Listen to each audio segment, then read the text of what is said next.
नमस्कार, मी विजया डोळे आदिनाथ ज्योतिष चॅनल आपलं सहर्ष स्वागत करत आहे. आपण मागच्या भागामध्ये स्पष्ट भाव कसे करायचे ते अभ्यासलं. आज आता आपण ते स्पष्ट भाव अभ्यासल्यानंतर जसे ग्रह स्पष्ट ग्रह केल्यानंतर त्याचा सब नक्षत्र नक्षत्र स्वामी सब सब सब म्हणजे उपनक्षत्र स्वामी उपनक्षत्र स्वामी कसे काढायचे हेही आपण मागच्या भागांमध्ये अभ्यासले. ते स्वामी आणि सब सब म्हणजे उपनक्षत्र स्वामी त्याच पद्धतीने आपण जे मागच्या स्पष्ट भाव केले त्यामध्ये आपल्याला हे उपनक्षत्र स्वामी आणि उपनक्षत्र स्वामी म्हणायचं आहे. आता मी आज तुम्हाला जे मागच्या ह्याच्यात स्पष्ट भाव करताना आपण भाव सगळे तक्त्यात कसे भरले, काय म्हटलं आपण उपनक्षत्र स्वामी आणि उपनक्षत्र स्वामी त्याच पद्धतीने तोच विभाग तुम्ही उघडून बघा भाग आपला आणि त्यानुसारच हे स्पष्ट भाव सुद्धा आपल्याला मांडायचे. आपण स्पष्ट भाव केले ते मी तक्त्यात सगळे मांडून आणले. त्याचा सब आणि सब सब हे सुद्धा घेऊन आणले. पण ते कसे करायचे ते मागचा भाग तुम्ही ओपन करून बघा म्हणजे तुम्हाला पूर्ण लक्षात येईल. आता मी 2 मिनिटासाठी थोडंसं सांगते तुम्हाला, पण मागच्या भागात तुम्हाला सविस्तररित्या कळेल. तर मी आता तक्ता केला आहे. आधी तर 12 भाव आणि त्यांचे नक्षत्र त्यांचे अंश त्यांचा सब उपनक्षत्र स्वामी आणि उपनक्षत्र स्वामी हा मी तक्ता बनवला. थोडक्यात कसं करता येईल एखाद दुसऱ्या याचं तुम्हाला उदाहरण दाखवलं. तक्ता पुढच्या भागात 2009 दुपारी 3:45 मुंबईचा जन्म याचे स्पष्ट भाव काढलेले होते. पहिला भाव दुसरा भाव तिसरा भाव असे 12 भाव आपण काढलेले असते की राशी कोणती नक्षत्र कोणतं आणि त्याचे अंश कला आणि विकला हे काढले होते. आता आपल्या तक्त्यामध्ये हे काय भरायचं होतं, फक्त उपनक्षत्र स्वामी आणि उपनक्षत्र स्वामी आपल्याला काढायचा आहे. तर तो कसा काढायचा, तर ग्रह स्पष्ट जे आपण करतो त्याच्यात आपण ज्या पद्धतीने उपस्वामी आणि उपस्वामी भरले त्याच पद्धतीने आपण ह्याच्यात भरायचे आहे. आता पहिला भाव काय आहे, मिथुन राशी पुनर्वसू नक्षत्र अंश किती पहिल्या भावाचे किती अंशावर पहिला भाव सुरू होतो 22 अंश 5 कला 50 विकला. त्याचा उपनक्षत्र स्वामी शनी आणि उपनक्षत्र स्वामी पण शनीच. असे 12 पूर्ण भाव आहेत. त्यांचे आपण उपस्वामी आणि उपस्वामी मी इथे मांडलेले आहेत. पण ते कसे काढतात हे तुम्ही बघणार आहात. कशावरनं बघणार, स्पष्ट ग्रह जे आपण तक्ता भरला आहे उपस्वामी आणि उपस्वामीचा सेम तसंच आपण करणार आहोत. पहिला भाव कितीवर सुरू झाला आहे, मिथुन राशीमध्ये पुनर्वसू नक्षत्रावर 22 अंश 5 कला 50 विकलावर सुरू झाला आहे. मग आता आपण कसं काढणार सांगा बरं. आपण काय करणार, मिथुन राशीचं पान काढणार. सबमध्ये सब म्हणजे उपनक्षत्र स्वामी त्याच्यातलं मिथुन राशीचं पान काढून पुनर्वसू नक्षत्र काढणार. मग आता हे बघा मी खाली लावले मिथुन राशीत कुठलं पुनर्वसू नक्षत्र आहे का. आता हे आपलं पुनर्वसू नक्षत्र आहे पण ते किती अंशावर आहे 22 अंश 5 कला 50 कला. मग आता ह्याच्यात 22 अंश 50 कला कुठे येतात बरं. हे बघा शनीचा उपनक्षत्र विभाग आहे. तिथे किती आहे, तो कितीला सुरू होतो 21 अंश 46 कला 40 विकला पासून 23 कला 23 अंश 53 कला आणि 20 विकला. ह्या भागामध्ये आपले हे 22 अंश 5 कला 50 विकला सापडलं. म्हणजे काय झालं, मिथुन राशीमध्ये पुनर्वसू नक्षत्रात सब म्हणजे उपनक्षत्र स्वामी कोण झाला शनी. आलं का लक्षात.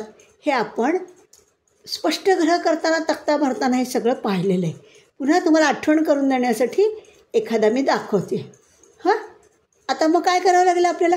उप म्हणजे विभाग, उप नक्षत्र स्वामींचे विभाग कष्ट सांगितले आपल्याला बघा. हां, ते शनीचं काढावं लागेल. आणि शनीचे ते कितीला सुरू होतं आहे? हे 21, 46, 40 हे घ्यायचं. आणि शनीच्या याच्यात लाईनशीर शनी, बुध, केतू, शुक्र, रवी, चंद्र, मंगळ ह्या सगळ्याचे अंशकला मिळवत जायचं. तेव्हा तुम्ही काय व्हायला बरं? मिथुन राशीत पुनर्वसू नक्षत्र मध्ये सब म्हणजे उपनक्षत्र स्वामी कोण मिळाला आपल्याला? शनी मिळाला. मग शनीचं हे मी कोष्टक लावले. उपनक्षत्राचं जे कोष्टक आहे, आता शनी सब आहे म्हणून शनीचं कोष्टक आलं. हे बघा, शनीचं कोष्टक लावले. आता शनीचं कोष्टकामध्ये काय आहे? शनीचं किती 2 अंश 6 कला 40 विकलावर आहे, हो की नाही? हे शनीचं संपूर्ण सबचं उपनक्षत्र स्वामीचं कोष्टक आहे. आपण सगळी कोष्टकं पाहिली त्यातलं. मग आता शनीचं इथून शनी, बुध, केतू अशा नवग्रहांचे सगळे विभाग अंशकलामध्ये आपण दिलेले आहेत. मग आता आपण त्याच्यात काय पाहिलं? मिथुन रास पुनर्वसू नक्षत्रमध्ये शनी उपनक्षत्र कितीला सुरू होतं? 21 अंश 46 कला 40 विकला. मग तिथून सुरुवात करून हे एक शनीचे पुन्हा किती आहे? 20 अंश 3 कला. मग बुधाचे असे ॲड करत जायचे. आणि जिथे 22 अंश 5 कला 50 विकलाचा हा भाग मिळेल त्याला आपण काय म्हणायचं? सब म्हणजे उप नक्षत्र स्वामी म्हणायचं. मग तो आपल्या म्हणजेच कोण येईल? मग तो आला कोण? शनी आला. आलं का लक्षात तुमच्या? हा विभाग आपण बघितलेला आहे. स्पष्ट ग्रह जेव्हा आपण केले ते तक्त्यात मांडताना कसे मांडले तो भाग तुम्ही ओपन करा. त्यातनं आणखीन डिटेल तुम्हाला कळेल आपण जसं केलं आहे ते. अशा पद्धतीने आपण पहिल्या भावापासून 12 भावापर्यंत तक्त्यामध्ये काय मांडून घेतलं?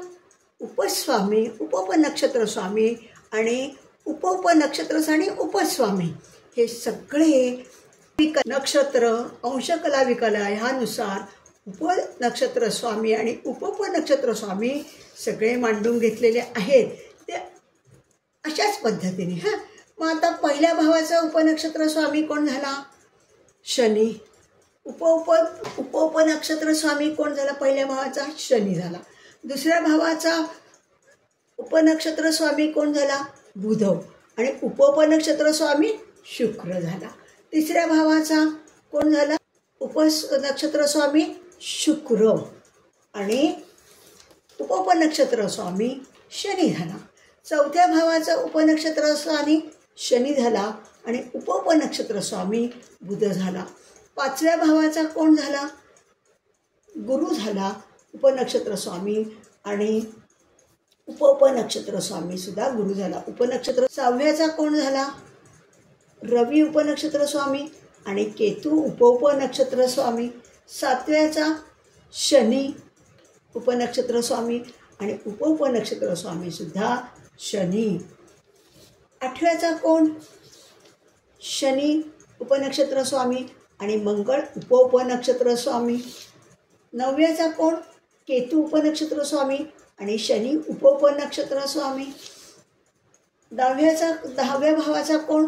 गुरु उपनक्षत्र स्वामी शुक्र उपनक्षत्र स्वामी. 11व्या भावाचा कोण? राहू उपनक्षत्र स्वामी आणि शुक्र उपनक्षत्र स्वामी. 12व्या भावाचा शुक्र उपनक्षत्र स्वामी आणि शनी उपनक्षत्र स्वामी. म्हणजे आपण पहिले भाव आधी स्पष्ट करून घेतले. ते भाव कोणत्या राशीमध्ये कोणत्या नक्षत्रात येत आहे ते पाहिलं. त्या नक्षत्रामध्ये किती अंशकला बसत आहेत त्यानुसार उपनक्षत्र स्वामी शोधला. उपनक्षत्रावरनं उपनक्षत्र स्वामीचे कोष्टकातनं जो उपनक्षत्र स्वामी आहे त्याचं कोष्टक काढलं आणि सुरुवात कुठून झाली त्या उपनक्षत्र स्वामीची तिथून सगळे कोष्टकाप्रमाणे ॲड करत गेलो. आणि मग हे अंशकला विकला कुठे मावले ते बघून आपण हा उप नक्षत्र स्वामी काढला. येतंय का लक्षात? हां, अशा रीतीने आपण 12/2/2009 3:45 दुपारी जन्म आणि मुंबईचा जन्म ह्या याचे स्पष्ट ग्रह आणि स्पष्ट भाव हे संपूर्णतः काढले, हो की नाही? मग त्याचा सप म्हणजेच उपनक्षत्र स्वामी आणि सपसप म्हणजे उपनक्षत्र स्वामी हे स्पष्ट ग्रह आणि स्पष्ट भावाचे पूर्णतः आपण काढलेले आहेत. आता आपण हे स्पष्ट भाव कुंडलीमध्ये कसे मांडायचे ते आधी बघू आणि मग त्यानुसार स्पष्ट ग्रह कसे मांडायचे तेही आज बघूया. हां, आपण 12/2/2009 3:45 दुपारी मुंबईचा जन्म हे जन्मतारीख, जन्मवेळ, जन्मस्थळ घेऊन स्पष्ट ग्रह स्पष्ट भाव पूर्णतः केलेले आहेत, ओके नाही? त्याचे सप म्हणजे उपनक्षत्र विभाग, उपनक्षत्र स्वामी, उपनक्षत्र स्वामी हे सगळं टप्प्यात कसं भरायचं हे एकदा आपण बघितलंय. आता आपण काय करणार आहोत? कुंडलीमध्ये स्पष्ट भाव कसे मांडायचे, त्याच्याला लग्न कुंडली कशी मांडायची आणि कस्प कुंडली म्हणजे ती पण कशी मांडायची ह्याला आपण बघणार. कुंडलीमध्ये याच्यामध्ये अनेक प्रकारच्या कुंडल्या आहेत, पण आपण कृष्णमूर्तीमध्ये लग्न कुंडली आणि कस्प कुंडली म्हणजे अंशतः ज्याप्रमाणे ग्रह कुठे पडतात त्यानुसारची कुंडली म्हणजे त्याला कस्प कुंडली म्हणतात. ह्या दोन आपण आज बघणार.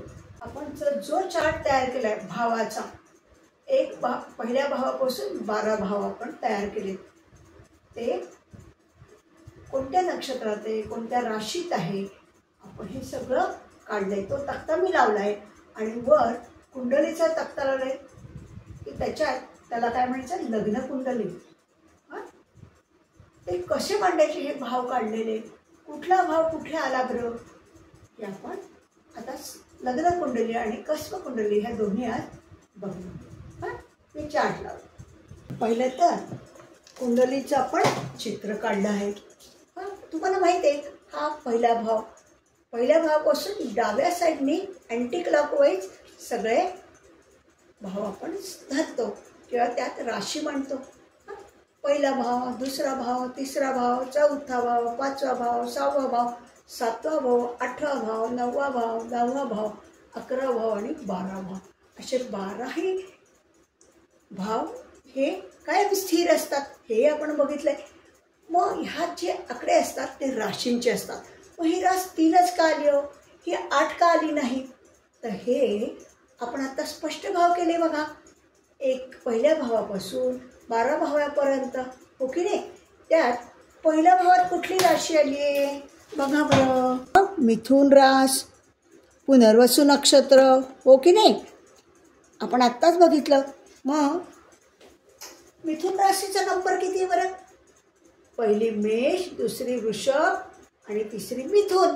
म्हणून मिथुन राशीचा आकडा ह्या 3 आकडा, म्हणून आपण पहिल्या भावामध्ये 3 हा आकडा मांडला. त्याच्यानंतर डाव्या साईडनी त्याचे सगळे पुढचे आकडे मांडत गेलो. याला आपण लग्न कुंडली म्हणतो. काय म्हणतो? लग्न कुंडली म्हणतो. द्वितीय भावाला, तृतीय भावाला 5वी रास सिंह रास, चतुर्थ भावाला कन्या रास, पंचम भावाला कुठली 7वी रास तुळ रास, ही कुठली झाली? शुक्राची रास. हां, तुळ रास. नंतर षष्ठ भावाला वृश्चिक रास, सप्तम भावाला धनुरास, नंतर अष्टम भावाला मकर रास, नवम भावाला कुंभ रास, दशम भावाला मीन रास, 11व्या भावाला मेष रास आणि व्यय भावाला वृषभ रास. अशा पहिला भाव कोणत्या राशीत आहे ती रास किती नंबरची आहे? मिथुन. मिथुन म्हणून आपण 3 आकडा म्हटला. डाव्या साईडनी सगळे 4, 5, 6, 7, 8 हे भाव, त्या भावामध्ये आकडे मांडले. ते आकडे कोणाचे? राशींचे आहेत. ते पहिली मिथुन ही बुधाची, कर्क ही चंद्राची, सिंह ही रवीची, नंतर कन्या ही कुणाची? बुधाची, तुळ ही शुक्राची, वृश्चिक ही मंगळाची, धनु ही गुरुची, मकर ही शनीची, कुंभ ही शनीची, मीन ही गुरुची, मेष ही मंगळाची आणि वृषभ ही पुन्हा शुक्राची. अशा रीतीने आपण लग्न कुंडलीतले भाव मांडून घेतले. भावामध्ये काय केलं आपण? राशी मांडून घेतल्या. आलं का लक्षात? आपण लग्न कुंडली ह्याच्यात ग्रह मांडू, याच्यानुसार ते आपण नंतर मांडू. आता आधी नुसतं काय केलं आपण? भावानुसार काय केलं? राशी मांडून घेतल्या, हो की नाही? आता स्पष्ट ग्रहांचा जर तक्ता लावला तर त्यावरनं आपण ग्रह मांडू शकू. त्या त्या राशीत त्या कोणत्या राशीचा कोणता ग्रह आहे ते आपण मांडू शकू. हां, मी खालचा तक्ता लावते म्हणजे तुम्हाला ग्रह पण मांडता येतील त्याच्यात. स्पष्ट ग्रहांचा तक्ता लावलाय. हा बघा, स्पष्ट ग्रहांचा तक्ता दिसतोय का? रवी, चंद्र, मंगळ, बुध, गुरु, शुक्र, शनी, राहू आणि केतू. मग आता ह्यांचं हे कोणत्या कोणत्या राशीत आहे ते आपण बघूयात. आता इथे नुसते राशीप्रमाणे घ्यायचे, अंश काही नाही आहे. मग आता रवी कुठे आहे? मकर राशीत. बघितलं का? रवी आहे. मकर रास कुठे आली आपली? मकर रास म्हणजे 10वी रास. तीही बघा इथे आला. इथे रवी मांडला मी. हां, राशीनुसार आता हे नुसते मांडणार आपण. आता 3, 4 राशी कुठली? 10वी रास म्हणजे कुठली? मकर रास. आणि 10व्या राशीचा रवी तिथे मांडला आपण. नंतर चंद्र कुठे आहे बघा? चंद्र आहे कन्या राशीत. मग आता चंद्र कन्या राशीचा कुठे गेला आपला? कुठं आहे? याच्यात बघा, वरच्या याच्यात. हे बघा, चंद्र आपण 6वी रास म्हणजे कन्या रास. चतुर्थात काय आला? चंद्र आला. आता पुढचा ग्रह मंगळ. मंगळ कुठे? मकरेचा मंगळ आहे. मग मकर म्हणजे 10वी रास. मग कुठे आला? परत इथे आला बघा, ही 10वी रास बघा. हां, इथे मंगळ आला परत. मग आता कोणता ग्रह? बुध आहे, मकरेचाच आहे. मग बुध पण पुन्हा कुठे आला? 10व्या राशीत. म्हणजे हा इथे बघा बुध लिहिलं आपण. रवी, मंगळ, बुध तिथे लिहिलेले आहेत. हां, आता गुरु कुठे आला आहे बरं? गुरु आहे, गुरु पण आहे मकर राशीत. मग मकर राशी म्हणजे पुन्हा कुठे आली? गुरु पण आपण इथे मांडला बघा. म्हणजे रवी, मंगळ, बुध आणि गुरु हे मकर राशीतले ग्रह आले. आता शुक्र कुठे आहे बरं? शुक्र आहे मीनेचा शुक्र आहे. मग शुक्र कुठे गेला आपला? मीन रास कुठे आली? मीन म्हणजे 12वी रास असा मांडला. मीन रास शुक्र इथे मांडला आपण, हो की नाही? नंतर आता शनी कुठे आला? सिंह राशीत आला शनी. सिंह रास म्हणजे 5वी रास. मग कुठे आला बरं आपल्या वरच्या तक्त्यात? हा बघा, हा आला तृतीयात. शनी आला 5 आकडा आला ना, 5 म्हणजे सिंह. शनी आला. आता राहू आणि केतू कुठे आलेत बरं? राहू आला आहे मकरेचा. मग आपण पुन्हा मकरेत बघूयात. 10 मकर म्हणजे 10. हे बघा, राहू पण मांडला आपण. हां, आता केतू कुठे आला आहे बरं? केतू आला आहे कर्क राशीत. बघा, कर्क रास कुठे आली? कर्क रास म्हणजे कितवी आली? 4थी रास. केतू आला. अशा रीतीने आपण काय केलं? आपण लग्न कुंडली तयार केली. कुंडलीचं चित्र काढलं. पहिल्यांदा स्पष्ट भाव घेतले. स्पष्ट भावामध्ये पहिल्या भावात कोणती रास आहे? मिथुन रास आहे. मिथुन रास कितवी आली हे आपल्याला पाठ पाहिजे, हो की नाही? पहिली रास आकडा इथे टाकला. लगेच डाव्या साईडने त्याच्या पुढचे आकडे टाकून घेतले. 4, 5, 6, 7, 8, 9 असे पूर्ण 12 व्ययभावापर्यंत आकडे टाकून घेतले. हे आकडे कुठले झाले?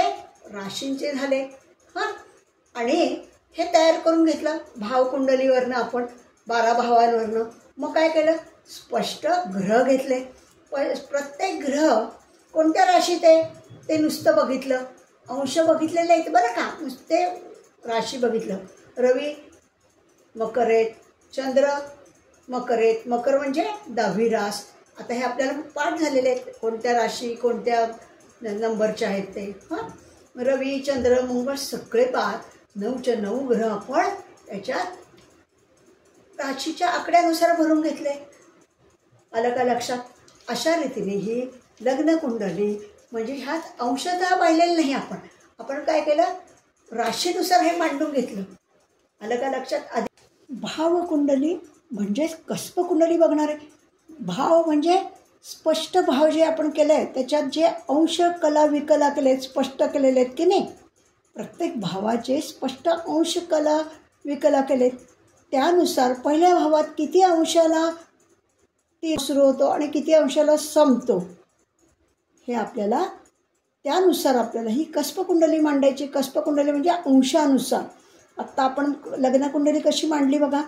लग्नकुंडली राशीनुसार नुसती रास कुठली ते पाहून टाकलं, ओके नाही. पण ह्यात मात्र आता किती अंशावर सुरू झाला पहिला भाव, किती अंशावर संपला, दुसरा भाव किती अंशावर सुरू झाला, कितीवर संपला, ह्यानुसार आपल्याला आधी भाव मांडून घ्यायचे आणि मग त्यात ग्रह मांडायचे आहेत. हां, तर आता आपण पहिला भाव कितीवर आहे बघा बरं. मिथुन राशीमध्ये पहिला भाव 22 अंश 5 कला 50 विकला. पहिला भाव काय लिहिला, हिरव्या शाईत लिहिले बघा. मिथुन राशीला इथे मिथुन रास आणि इथं पहिला भाव लिहिला. ह्या साईडला लिहिले पहिला भाव 22 अंश 5 कला 50 विकला. म्हणजे पहिला भाव किती अंशावर सुरू झाला, 22 अंश 5 कला याच्यावर सुरुवातीपासून झाला का 1 अंशावर झाला का नाही, तर हा 22 अंशावर सुरू झाला आणि संपला कितीला, अंश 4 कला 29 विकला. कर्क राशीच्या ह्या याच्यावर पहिला भाव संपला. आलं का लक्षात? हां, आता दुसऱ्या भावाची काय राशी आहे, 17 अंश 4 कला आणि 29 विकला. हा दुसरा भाव सुरू झाला, संपला किती वेळ, सिंह राशीचे 15 अंश 4 कला 29 विकलाला संपला. म्हणजेच ह्याचा अर्थ असा की प्रत्येक भाव हा अंशतः मांडलाय आपण. किती अंशावर आहे, कितीला संपला, दुसरा भाव कितीला सुरू झाला, कितीला संपला, असे सगळे 12 भाव आपण या भाव स्पष्ट भावानुसार मांडून घेतले. हां, आपण हिरव्या याच्यात लिहिले ते सुरुवात प्रथम भाव म्हणजे लग्न कुंडलीतला पहिला भाव किती मिथुन राशीला सुरू झाला, तो 22 अंशावर 5 कलावर 50 विकलावर आहे आणि संपला कुठे, कर्क राशीत 17 अंश 4 कला 29 विकलावर संपला. दुसरा भाव त्यालाच सुरू झाला, 17 कर्केचा 17 अंश 4 कला 29 विकलाला सुरू झाला आणि संपला कितीला, 15 अंश 4 कला 29 विकला. हे आपण स्पष्ट भाव केले. त्यानुसार पहिला भाव सुरुवात, दुसऱ्या भावाची सुरुवात म्हणजे पहिल्या भावाचा शेवट. अशा रीतीने हे सगळे भाव आपण स्पष्ट कुंडलीमध्ये मांडून घेतले. हां, तिचा झाला किती झाला बरं सांगा, 22 अंश 5 कला 50 विकला. आणि पहिल्या भावाच्या समोरचा भाव अंश कला तेवढेच, फक्त 6 राशी ॲड केल्या. आलं का लक्षात? चौथा भाव जो झाला त्याच्यात 6 राशी ॲड करून 10वा भाव झाला. दुसरा भाव काय केला, जो सुरुवात आहे 7 17 अंश 4 कला 29 विकला, त्याच्यात 7 राशी आणि 6 राशी मिळवल्या आणि 8वा भाव झाला. अंश कला विकला तेच, फक्त 6 राशी मिळवल्या. तिसऱ्या याच्यात काय केलं, पुन्हा 6 राशी मिळवल्या आणि 9वा भाव काढला. यानुसार आपण भाव सगळे काढलेले आहे आणि ते पहिल्या भावापासून 12व्या भावाप्रमाणे आपण मांडलेले आहेत. आलं का लक्षात? हिरव्या शाईत लिहिलंय तो भाव चालू आणि संपलाय कुठे, निळ्या अक्षरात लिहिलाय तिथे. असे हे 12 भाव आपण सगळे अंशकला विकला राशी ह्याप्रमाणे मांडलेले आहेत. हां, आता ह्यानुसार कस्पकुंडली आपण भावाप्रमाणे मांडली, अंशाप्रमाणे मांडली. आता आपण ह्याच्यात स्पष्ट ग्रह पण मांडणार आहोत. हां, पत्ता लावला आहे कुंडलीच्या खाली तो स्पष्टग्रहांचा आहे. आता ह्या स्पष्टग्रहातनं आपण कसं काय मांडणार आहोत कुंडलीमध्ये, कस्प कुंडलीमध्ये, ते बघूयात. हां, आता बघ, रवी किती आहे स्पष्ट?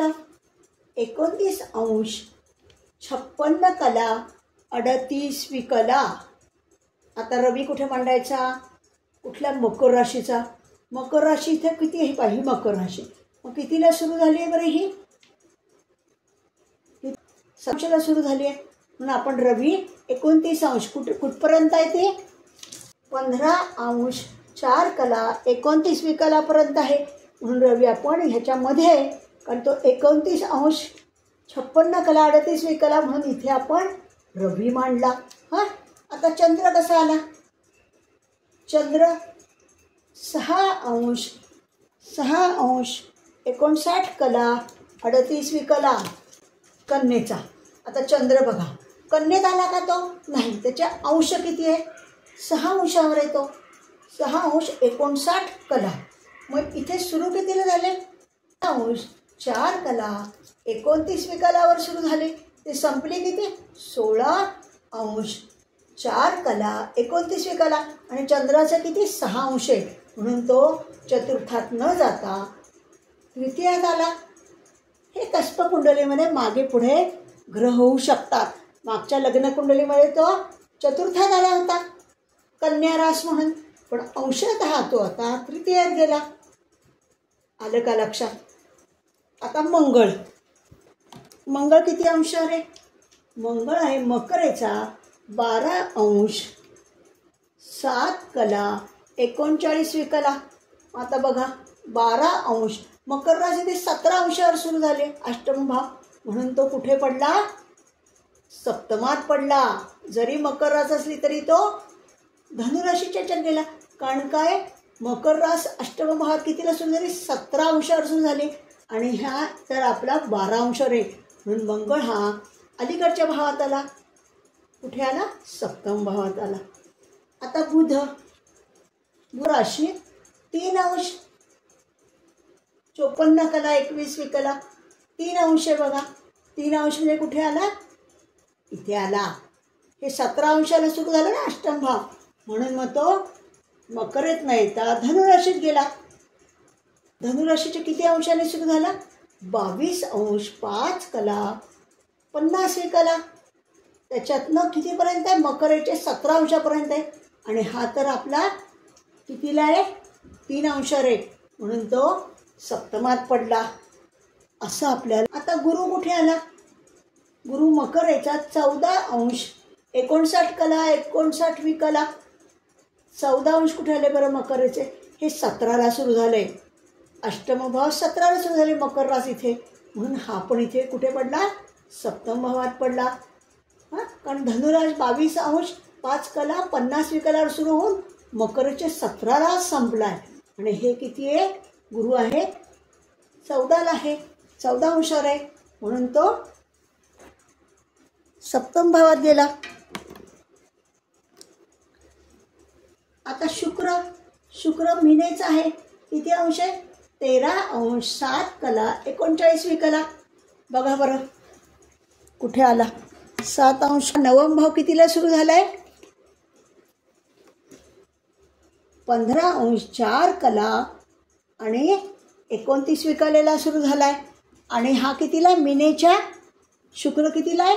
मीनेच्या 13 अंश 7 कलावर आहे. मग इथे संपतोय कितीला? 16ला संपतोय. आणि हा कितीला? शुक्र कितीला आहे? 13ला आहे. मग हा अलीकडच्या ह्याच्यात आला, म्हणजे नवम भावात आला. दशम भावाच्या ऐवजी नवम भावात आला.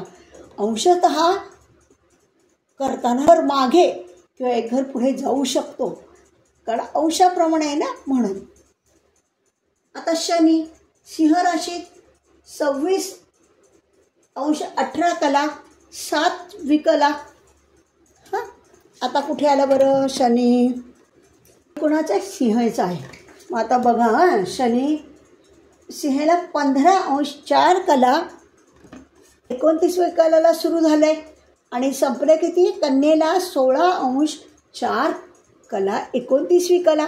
मग आता शनी किती अंशावर आहे बरं? शनी आपला आहे 26 अंशावर आहे, म्हणजे तो ह्याच्यात आला. कुठे आला?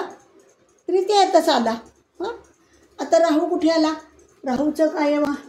मकरेचा 14 अंश 48 कला 43वी कला. मकरेचा 17 कितीला आहे? 1748, म्हणजे हा इथे येऊन पडला. केतू बरोबर त्याच्या समोर आला. हो की नाही? त्याच्या समोर आला. अशा रीतीने आपण स्पष्ट भाव आणि स्पष्ट ग्रह त्याच्यात कसे मांडायचं हे बघितलेले. हां, पण स्पष्ट भाव आणि स्पष्ट ग्रह लग्नकुंडली आणि कस्पकुंडली कसे मांडायचे ते अभ्यासलं. आलं का लक्षात? हां, आधी आपण काय केलं?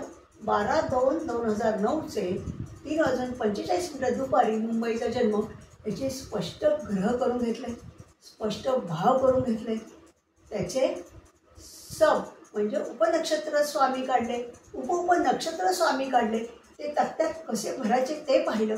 आणि आता आपण आज लग्नकुंडली आणि भावकुंडली म्हणजे कस्पकुंडली ह्यात कसे भाव मांडायचे आणि कसे ग्रह मांडायचे दोन्ही ह्याच्यात तेही अभ्यासलं.